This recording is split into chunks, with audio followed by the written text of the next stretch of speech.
Hello साथियों, आज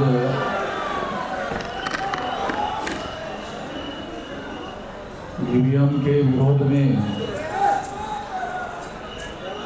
देश भर में 4 चरणों का आंदोलन हमने शुरू किया था। 4 चरणों के इस आंदोलन में आज का चरण जो है 4था चरण है और सारे देश भर से यहाँ पर 32 राज्यों से लोग आए हैं। 32 स्टेट से लोग आए हैं और ईवीएम के विरोध में सारे देश भर में जब हमने इसके बारे में सबसे पहले शुरू किया था,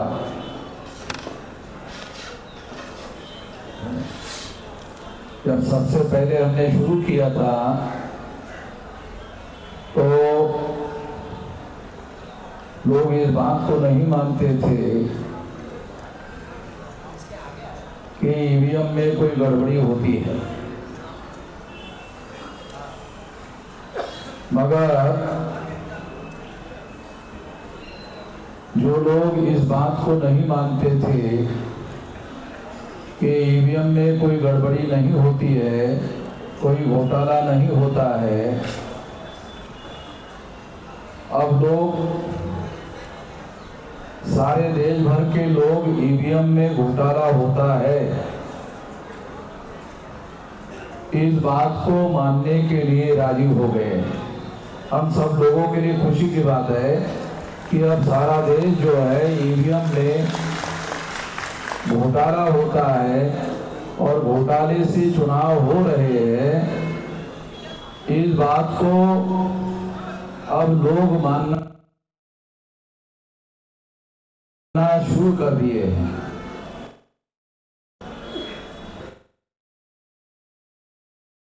दो 2019 के चुनाव में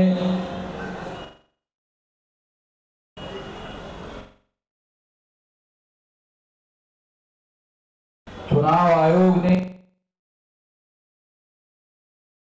ये कहा था कि ये जो डाटा है, ईवीएम मशीन का डाटा है,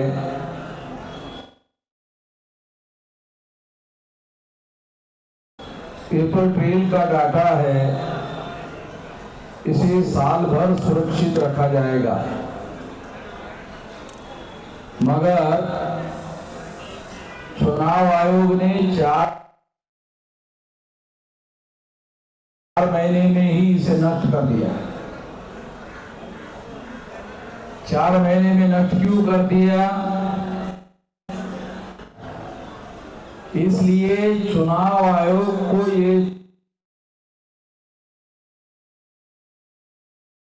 चीज मालूम होने की वजह से इसे चुनाव आयोग ने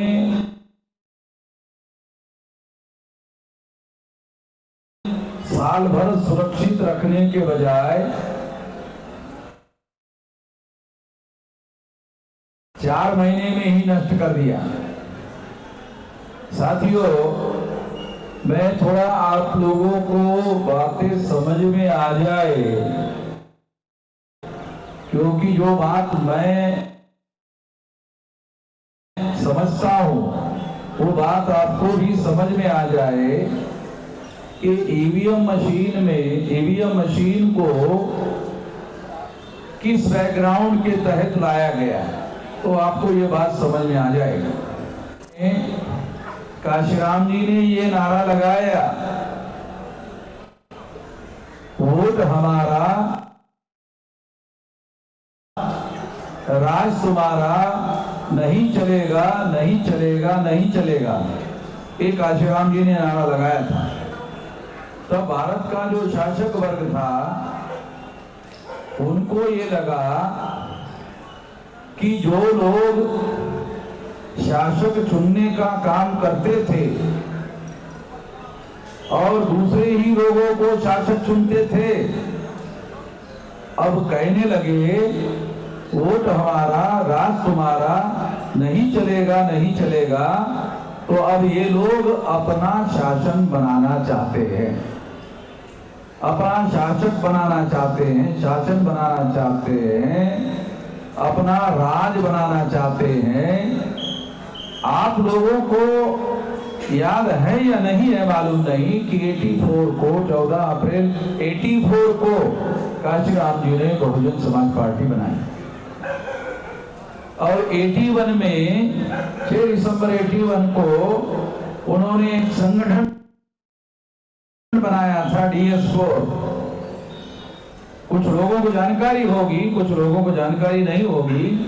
हम तो इस आंदोलन में शुरू से संघर्ष में शामिल होते रहे। तो DS4 के द्वारा भी चुनाव लड़ा गया था और चुनाव लड़ने की वजह से इस देश के शासक वर्ग में ये मैसेज गया था कि अब ये लोग शासक चुनने का जो काम करते थे, क्योंकि वोट के अधिकार में 2 अधिकार शामिल है। ये समझने की जरूरत है हमारे लोगों को ये बात समझ में नहीं आई। जजमेंट दिया, फैसला है, जजमेंट है, क्या जजमेंट है बोल रहा हूँ कि सुप्रीम कोर्ट ने जजमेंट दिया। ये क्या जजमेंट है कि ईवीएम मशीन के द्वारा नहीं हो सकता, फेयर एंड ट्रांसपेरेंट चुनाव पार्टी नहीं करी। ये सुप्रीम कोर्ट कह रहा है, तो बीजेपी वाली पार्टी नहीं करी, वो चुनाव हार गया इसलिए ऐसा। देखो बीजेपी वाले क्या कहते हैं, अरे वो चुनाव हार गया इसलिए ऐसा कह रहा है। सुप्रीम कोर्ट ने पार्टी थोड़ी है, तमाम लोगों की बातों को सुना। सुप्रीम कोर्ट ने सरकार का भी सुना, तमाम लोगों का भी सुना, विरोधी पार्टी का भी सुना, सरकार का भी सुना, चुनाव आयोग का भी सुना, विरोधी पार्टी का भी सुना कि ईवीएम मशीन के बाद निर्णय दिया ईवीएम मशीन के द्वारा फेयर एंड ट्रांसपेरेंट चुनाव नहीं हो सकता। सुप्रीम कोर्ट ने निर्णय दिया और ये सुप्रीम कोर्ट ने निर्णय देने के बाद में, और ये सुप्रीम कोर्ट ने निर्णय देने के बाद में ये जजमेंट में सुप्रीम कोर्ट ने और ये कहा कि चूंकि केवल ईवीएम मशीन के द्वारा फ्री फेयर एंड ट्रांसपेरेंट चुनाव नहीं हो सकता। फ्री का मतलब मुक्त चुनाव नहीं हो सकता, फेयर का मतलब निष्पक्ष चुनाव नहीं हो सकता, ट्रांसपेरेंट का मतलब पारदर्शी चुनाव नहीं हो सकता। ट्रांसपेरेंट का मतलब पहले जो ईवीएम मशीन थी उसमें वोटर वोट डालने के बाद उसका वोट किसके नाम पर जमा हुआ, वोट डालने के बाद दिखता नहीं था, किसके नाम पर जमा हुआ, आंखों से दिखता नहीं था, आंखों से दिखता नहीं। ये मशीन पारदर्शी भी नहीं थी। तो इस तरह से कोर्ट ने अपने जजमेंट में लिखा हुआ है, तो इस तरह से और फिर कोर्ट ने अपने जजमेंट में लिखा हुआ है। जजमेंट में दूसरी बात लिखी कि फ्री फेयर एंड ट्रांसपेरेंट चुनाव के लिए कि फ्री फेयर एंड ट्रांसपेरेंट लगाना होगा, पेपर ट्रेल मशीन लगाई गई। तो पेपर ट्रेल मशीन लगाने से क्या हुआ, तो पेपर ट्रेल मशीन लगाने से ये दिखाई देता था कि आपने जिस पर बटन दबाया, कि आपने जिस पर स्टैंप लगा, आंखों से केवल दिखाई देता था, आंखों से केवल आंखों से दिखाई देता था, केवल आंखों से दिखाई देने के बाद कागज का टुकड़ने के बाद बैलेट बॉक्स में गिरता था, बैलेट बॉक्स में गिरता था। जिससे ईवीएम में घोटाला होता है, ईवीएम उसी ईवीएम की गिनती होती। सुप्रीम कोर्ट का निर्णय लगने के बाद भी दस्तूर जारी, क्यों कागज का टुकड़ा गिरकर जो बैलेट बॉक्स में गिरता था, उस कागज के टुकड़े की गिनती नहीं होती। ईवीएम मशीन ये टेक्नोलॉजी है, ईवीएम मशीन ये टेक्नोलॉजी क्या कर सकती है, टेक्नोलॉजी क्या कर सकती है। चांद पर गया कि चांद पर जाने के बाद पता चला, बॉम्बे के इंजीनियरों को कि कुछ यान में गड़बड़ी हो गई। तो बॉम्बे के इंजीनियरों ने कहा चलो दुरुस्त कर लेते, यानी यान उधर है, चांद पर है, और इधर बैठे बैठे ही दुरुस्त करते थे इसरो में। यहाँ पर ईवीएम है और यहाँ पर वो आदमी है, वो यहाँ नहीं कर सकता, तो चांद पर कर सकता है।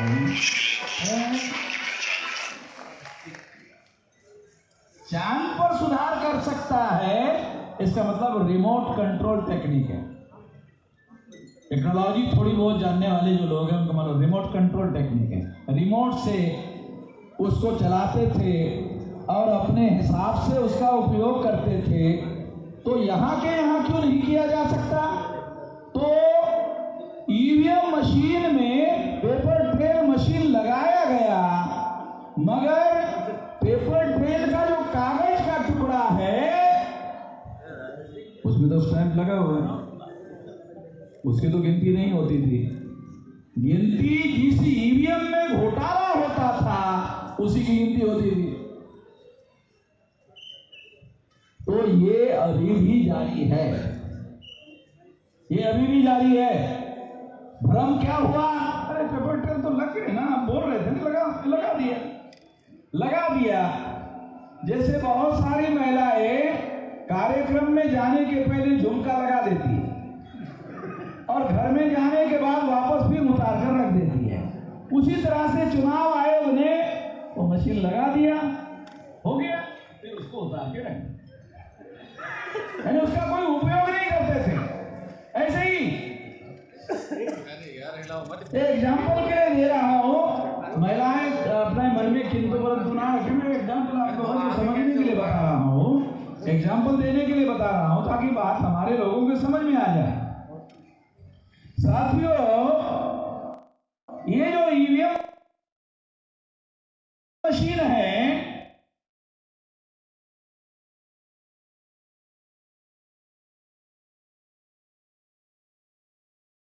ये ईवीएम मशीन हम लोगों को समझना बहुत ज्यादा जरूरी है, क्योंकि ईवीएम मशीन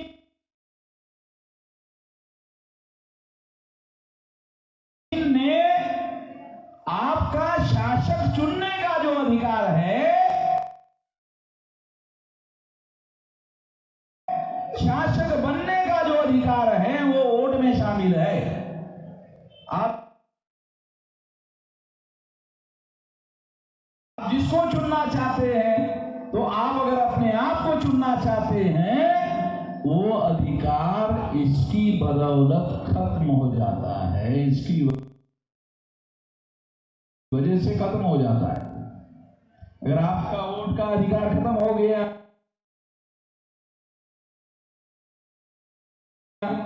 तो क्या होगा?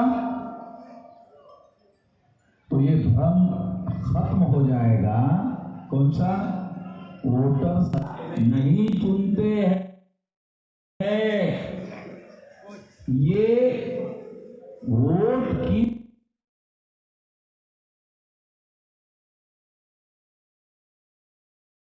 सरकार बनना बंद हो गया ईवीएम की वजह से, और इस वजह से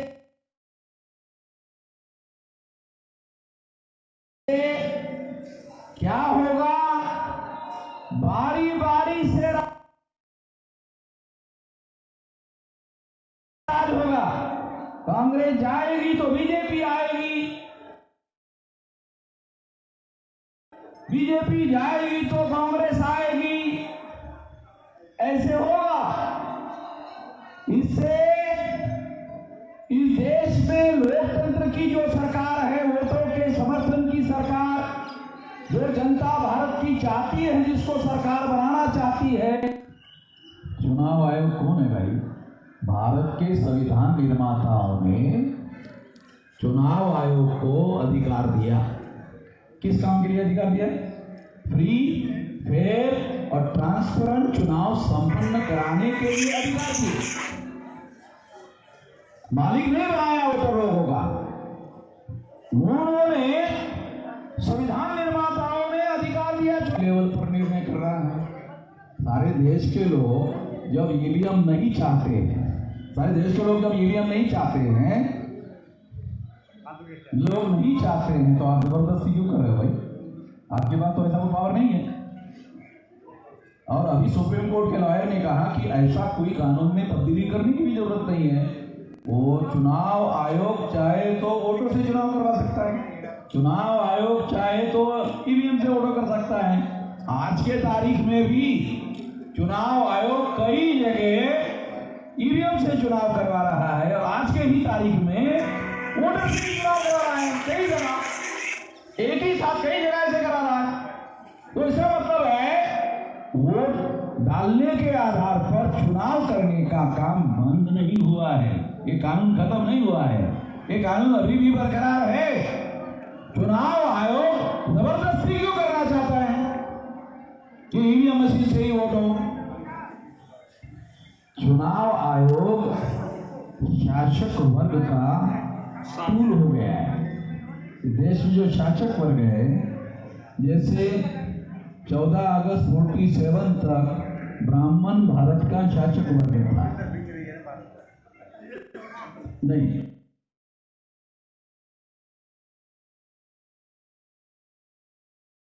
14 अगस्त 47 तक अंग्रेज भारत का शासक वर्ग था।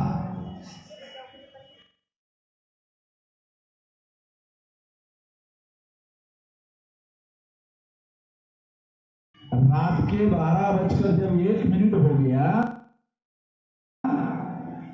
तो भारत का शासक वर्ग ब्राह्मण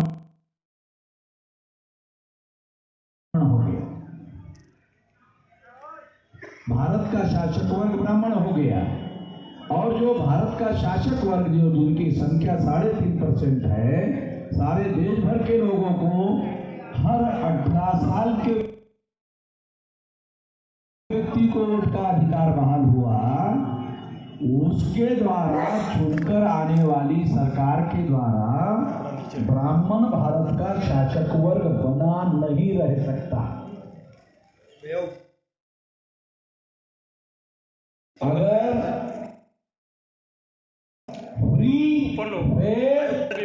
नहीं बन भी सकते, हम शासक वर्ग बन भी सकते हैं, बंद कर दो सर। ऐसा हमारे लोगों का जो सोच है नहीं बन सकते हैं। उन्होंने मुख्यमंत्री बनवाकर दिखाया और शासन चलाकर दिखाया, और 4-4 बार मुख्यमंत्री बनवाकर दिखाया और चलाकर दिखाया। जो लोग ऐसा सोचते थे कि हम नहीं बन सकते, बन गए और सरकार चलाकर भी दिखाई। इसका मतलब ये है कि हम शासक बन सकते हैं और चला भी सकते हैं। ये आत्मविश्वास हमारे लोगों के अंदर पैदा हो गया। वामसेट के द्वारा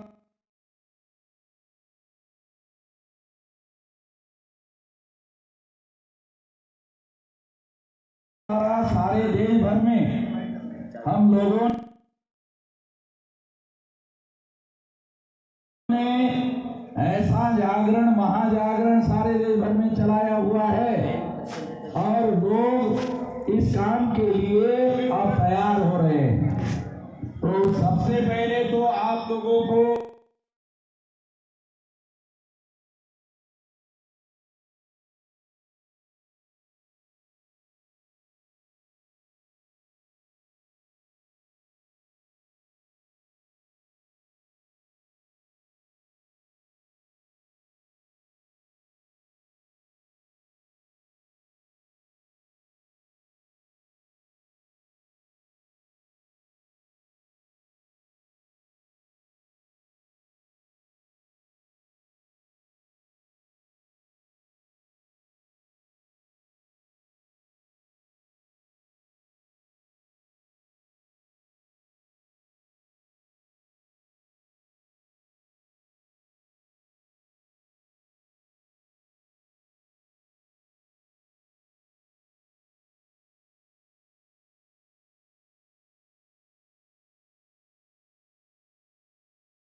शेड्यूल ट्राइब की कमेटी बनाते हैं, मोस्ट बैकवर्ड शेड्यूल ट्राइब की कमेटी बनाते हैं, और क्या तो ये 40 करोड़ होगा। अगर आपने 25 लोगों को मोबिलाइज किया तो ये 50 करोड़ मोबिलाइज हो जाएंगे लोग। अगर सारे लोग 2030 में 50 करोड़ लोग अगर मैदान में उतर गए, 50 करोड़ लोग अगर उतर गए, तो फिर कोई चाकू, छुरी, बंदूक, गोली, बम गोला, बम कुछ जरूरत नहीं। हमारे लोग बोलते हैं तलवार उठाएंगे, वो करेंगे।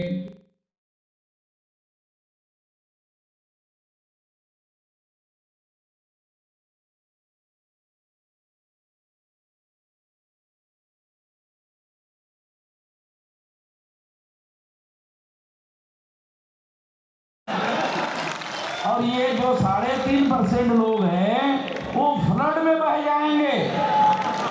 तो हमारे लोगों को हमारे जनशक्ति की ताकत का पता नहीं है। ये हमारे लोगों की इतनी जनशक्ति है, उसको जगाने का काम करो। बम गोले, हथियार, चाकू, छुरी, बंदूक, गोली, इसका कोई मतलब नहीं है। तो आपको 15 दिन में अरेस्ट कर लेंगे, अंदर डाल देंगे, मामला खत्म। ये कोई उपाय नहीं है। 9 अगस्त 1942 को गांधी ने क्विट इंडिया मूवमेंट शुरू किया। गांधी ने क्विट इंडिया मूवमेंट शुरू किया था। उसके बाद अंग्रेजों ने भारत छोड़कर जाने का फैसला किया। 9 अगस्त 1942 हिस्टोरिकल बातें, पुरानी कहानी, 1000 साल पुरानी नहीं बोल रहा हूँ। अरे 9 अगस्त 42 की, उसके बाद अंग्रेजों ने भारत छोड़कर जाने का फैसला किया। क्विट इंडिया मूवमेंट की हिस्टोरिकल बातें, पुरानी कहानी, 1000 साल गांधी ने ऐसा किया था। अरे 9 अगस्त 42 की इतना बड़ा आंदोलन खड़ा करते हैं क्योंकि हमको हमारे नियंत्रण में काम है। गांधी ने ऐसा किया था, हमारे नियंत्रण में। जो चुनाव के नियंत्रण में चुनाव करता है, नहीं करता है, हमारे नियंत्रण में काम है। देखो, अगर 10 साल के बाद अगर हम लोग काबिज हो गए तो 10 साल के बाद चुनाव कमिश्नर को फांसी नहीं करते। देखो, आपको कानून की ताकत पता नहीं, आप लोगों को कानून की ताकत पता नहीं। 10 साल के बाद अगर वो मर गया वो ही बचेगा, क्योंकि उसको फांसी देने की जिम्मा ही नहीं है। आप लोगों को कानून की, अगर चुनाव कमिश्नर अगर जिंदा है वो ही बचेगा, और हमारा राज आ गया क्योंकि उसको फांसी देने की जिम्मा ही नहीं है।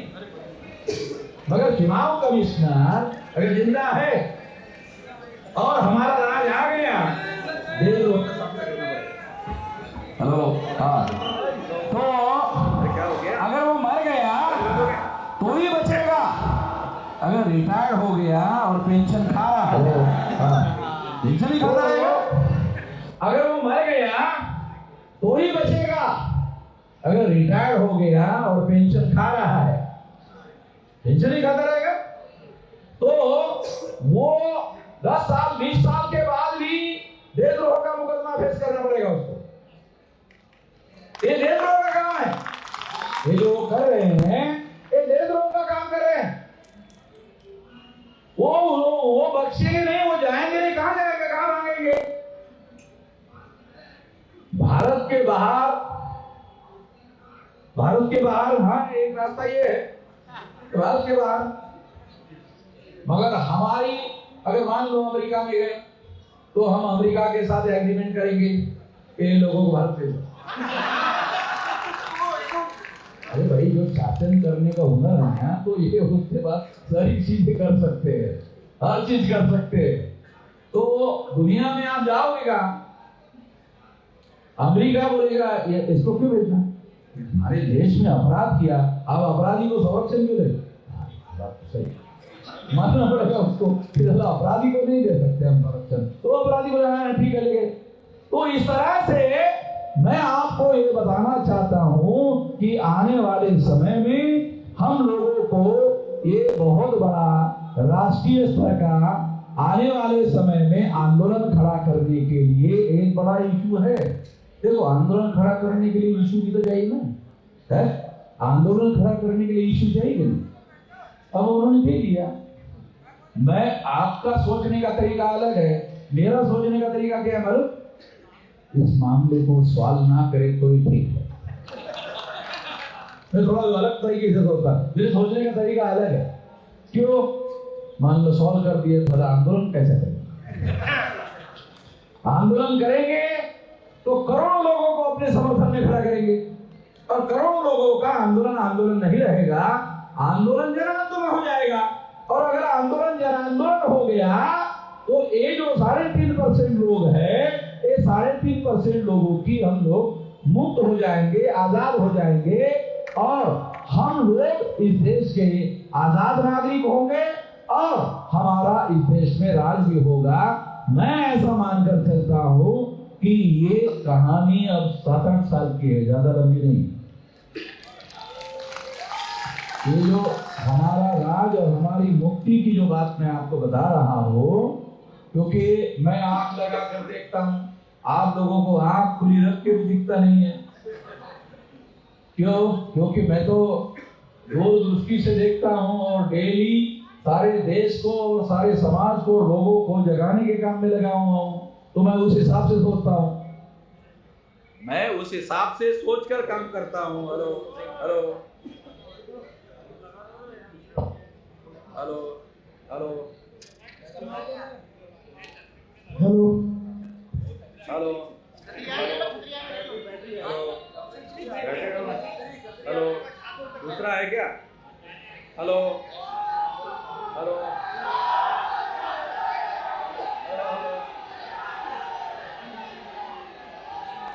शांत रहो भाई,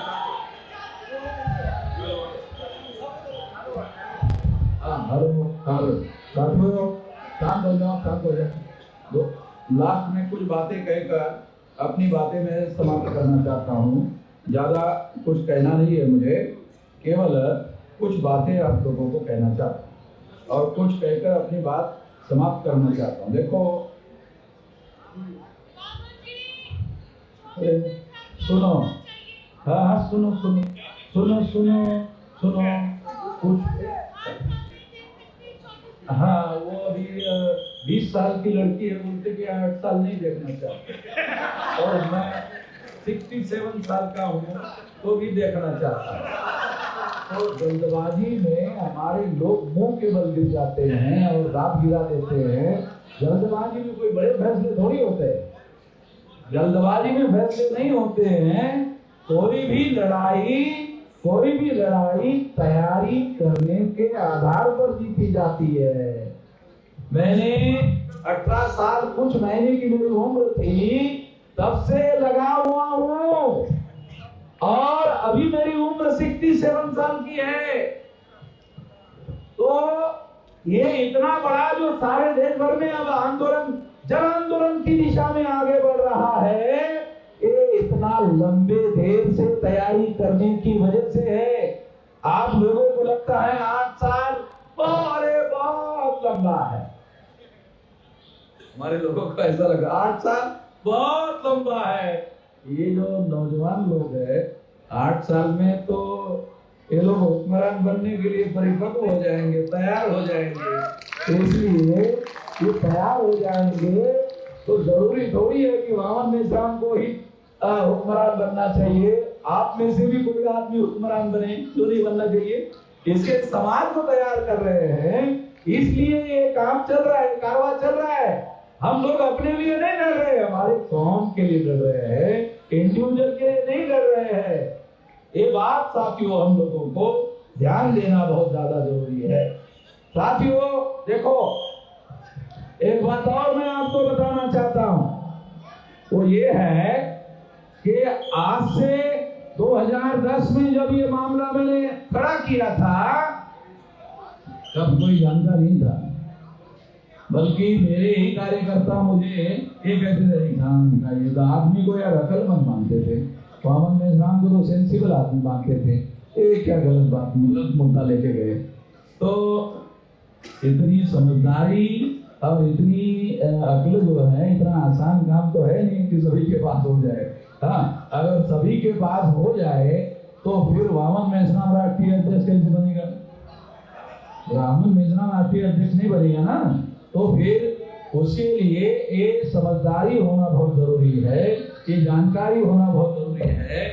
तो मैं आपको आखिरी बात कहकर अपनी बात समाप्त करना चाहता हूं साथियों, कि आज से 2010 को ये मामला जब हमने खड़ा किया, तो ये मामला खड़ा करने के बाद में एक कोई नहीं जानता था, आज ये मामला राष्ट्रीय इशू हो गया है, नेशनल इशू हो गया है। नेशनल इशू हो गया, इसका मतलब है अब ये मामला हल होने की दिशा में नेशनल एजेंडे पर आ गया है। और पवार साहब इंडिया गठबंधन के बड़े नेता हैं, वो इस बात को मान गए। इसका मतलब इंडिया गठबंधन में भी मामला अंदर पहुंच गया है। और इसलिए मैं एक बात, आखिरी बात कहकर आपको कुछ आंकड़े हैं बहुत चौंकाने वाले, आपको बताना चाहता हूं। क्या आप में से कितने लोगों को यह पता है? अरे भाई, आप मट्टी के ठेले हो जो पानी से भरभरा जाओगे। मट्टी के ढेले हैं जो पानी गिरने से भरभरा जाओगे। मैं भी तो इधर ही हूं। अभी मट्टी के ढेले नहीं हो, अभी क्या होगा? ज्यादा ज्यादा क्या होगा? कपड़े गीले होंगे ना, तो शरीर में गर्मी है, ज्यादा ज्यादा कपड़े गीले होंगे। तो आखिरी बात आपको बताना चाहता हूं, देखो 2019 के चुनाव में मोदी को वोट परसेंटेज पड़ा 37.7%। मोदी को कितना परसेंटेज वोट था? 37.7%। और इंडिया गठबंधन अभी जो बना, उनके पास कितना परसेंटेज वोट है? 62.3%। अरे कुछ समझ में आ रहा? तो मोदी को ऐसा लगता है कि वह चुनाव नहीं जीत सकता। मोदी को ऐसा लगता है, क्योंकि लड़ाई कैसे 37.7% वर्सेस 62.3%। वो इतने वोट थे, तो पिछली बार मोदी चुनाव क्यों जीत गया और ये लोग क्यों हार गए? क्योंकि इंडिया गठबंधन वाले लोग यूनाइटेड चुनाव नहीं लड़ रहे थे। अभी वो इंडिया गठबंधन के लोग इकट्ठा होकर चुनाव लड़ रहे हैं, तो उनके पास 62.3% वोट है। तो मोदी के चुनाव जीतने की दूर दूर तक संभावना नहीं। मोदी को ये बात समझ में आती है, मीडिया वाले ये आंकड़े बता नहीं रहे हैं। चुनाव आयोग के साइट पर जाने के आधार पर बता रहा हूं आप लोगों को, ये हमारे पास डाटा है। ये डाटा मैं आपको समझा रहा हूं कि मोदी के चुनाव जीतने की संभावना नहीं है। और इंडिया गठबंधन के पास 62.3% वोट है, मोदी के पास 37.7% वोट। और 10 साल का सरकार चलाने के बाद कुछ लोग उसके समर्थक विरोध में भी हो गए, कुछ विरोध में भी हो गए हैं। इसलिए राम मंदिर बनाने की बातें करने लगे। सरकार का काम तो नहीं मंदिर बनाना, मगर मंदिर बनाने की बात जो मोदी कर रहा है, तो उसका कारण ये है कि उसको लगता है कि मैं चुनाव शायद नहीं जीत सकता, इसलिए मंदिर बनाने के झंझट में पड़ा हुआ है। तो इस वजह से ये आखिरी बात मैं आपको समझा रहा हूं, आने वाले समय में ये जो चुनाव है इंडिया गठबंधन वर्सेस इंडिया गठबंधन, तो इसमें बदलाव हो सकता है। इस बदलाव को रोकने का काम ईवीएम के द्वारा हो सकता है। इस बदलाव को रोकने का काम ईवीएम के द्वारा हो सकता है। अगर चुनाव आयोग और शासक वर्ग ने ऐसा करने का काम किया, तो मैं शासक वर्ग को चेतावनी देता हूं, हिंसा होगी। अभी कुछ लोग कह रहे हैं ईवीएम, विश्राम जी ईवीएम फोड़ने का आदेश दे दो। मैं इससे सहमत नहीं। ईवीएम फोड़ने के लिए मैं अभी आपको कोई आदेश देने के पक्ष में नहीं हूं। चुनाव आयोग को विचार करने के लिए 10 दिन का और समय देता हूं। 10 दिन के बाद फोड़ने का वीडियो बनाऊं।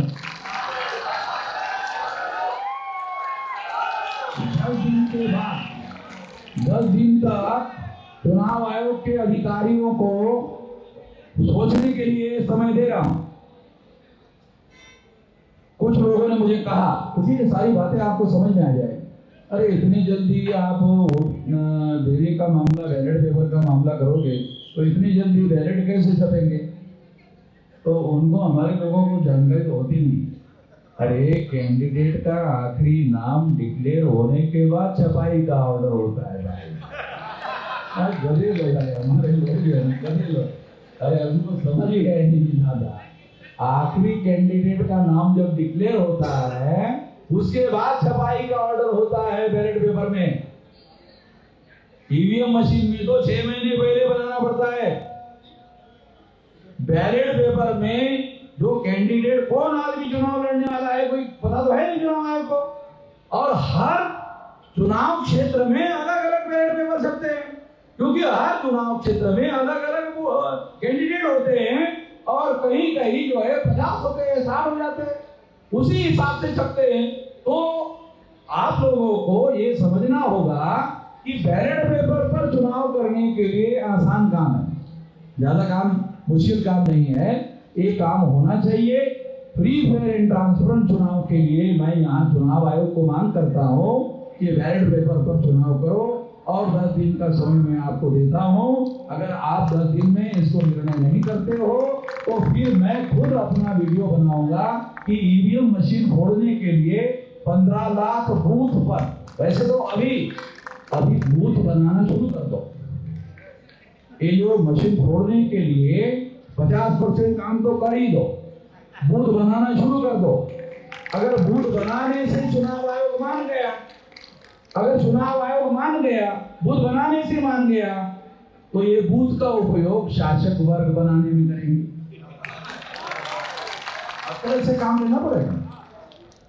अगर मान लो बूथ वाइज संगठन बन गया तो इसका उपयोग शासक वर्ग बनाने के लिए करेंगे, और नहीं तो तोड़ने के लिए करेंगे।